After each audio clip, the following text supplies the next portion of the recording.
Voici comment se présente notre espace client. Par défaut, nous avons accès à 4 différentes fonctions. La première est la fonction accueil.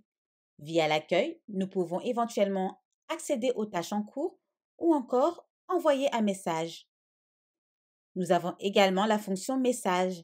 Cette dernière nous permet d'accéder aux échanges entre le client et le professionnel ou encore envoyer encore une fois un message.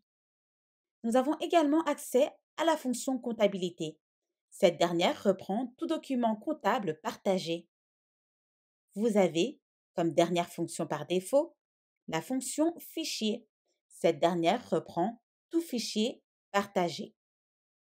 Si vous désirez partager plus d'informations avec votre client, vous avez la possibilité de donner accès à ces informations via l'espace client.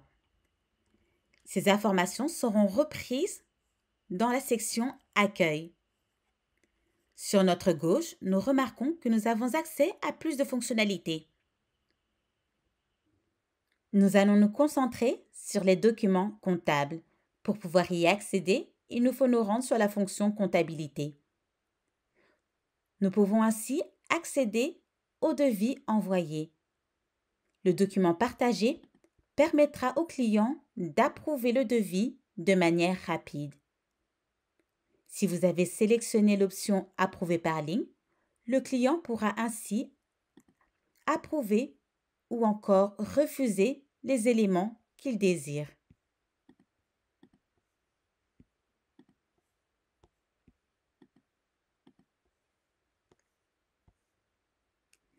Une fois terminé, votre client peut éventuellement tout approuver ou encore refuser ou signer et soumettre.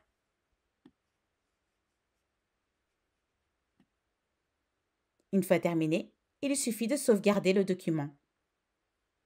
Une fois finalisé, le devis ne peut être modifié par le client. Un mail vous sera envoyé automatiquement mentionnant que le devis a été approuvé ou encore refusé. Le client peut toujours avoir un aperçu du devis signé. Cet aperçu peut être enregistré ou encore imprimé. Le devis reste accessible via le portail du client. Tout montant pourra être enregistré manuellement dans le système. Le solde dû ainsi que le total payé restera accessible via la fonction comptabilité. Nous avons également accès à une différente fonction. Il s'agit du planning du projet. Cette fonction, pour rappel, peut être accessible que si vous décidez de partager ce dernier. Le planning du projet permet au client d'avoir une vue d'ensemble sur les différentes étapes liées au projet. Comment partager l'espace client? Afin que votre client puisse accéder à son portail, il vous faut l'inviter. Pour ce faire, vous devez vous rendre dans le coin supérieur droit de votre écran et cliquer sur l'option Inviter. Il vous faut ensuite cliquer sur l'option Client. Une fois dans le portail, dans le coin supérieur droit, vous avez l'option Partager via email. Vous avez également sur votre droite une option qui est l'option Lien.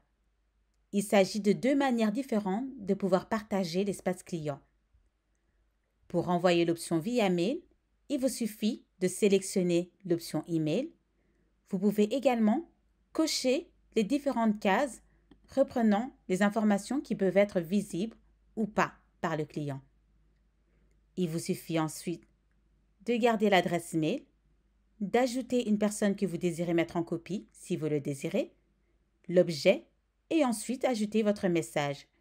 Une fois terminé, il vous suffit d'envoyer votre invitation. Une fois envoyé, un message envoyé avec succès s'affichera sur votre écran. Une fois votre message envoyé, votre client réceptionnera votre message ainsi. Via le bouton bleu ici présent, il pourra accéder au tableau de bord.